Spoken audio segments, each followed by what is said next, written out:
Bonjour. Bonjour. Bonjour. Bonjour.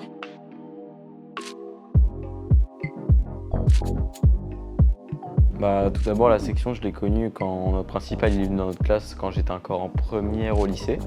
Il est venu en fait faire une petite enquête pour savoir s'il y aurait des élèves qui seraient intéressés par la section e-sport. J'ai découvert ça avec les réseaux sociaux, donc avec Internet, YouTube, etc. Et j'ai vu justement une interview France 3 d'un ancien de mes collègues et je l'ai contacté directement et je lui ai dit c'est quoi ce lycée en fait?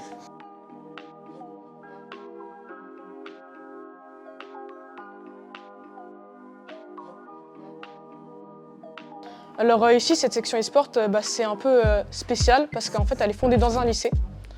C'est la première en France, c'est disponible depuis quelques années déjà.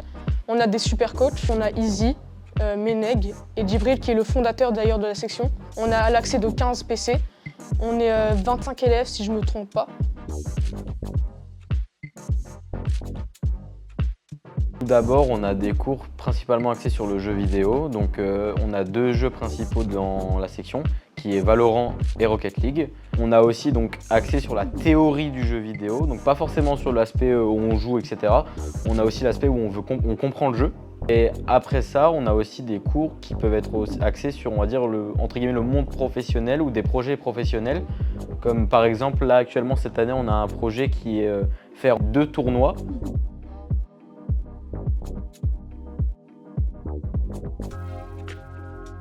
Pour ce qui est de l'évaluation, on a plusieurs devoirs. Par exemple, là, on est en train de préparer un projet sur le long terme, ce qui va être un tournoi.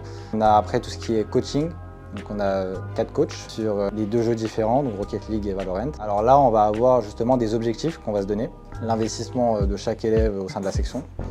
Et ça va donner une note en fonction de si on a réussi ou pas nos objectifs à court terme, à moyen terme ou à long terme.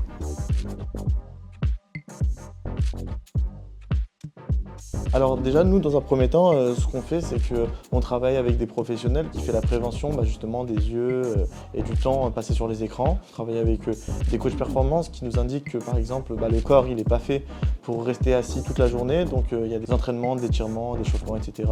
pour essayer justement de prévenir ces maux-là avant que quelque chose de plus grave arrive, quoi.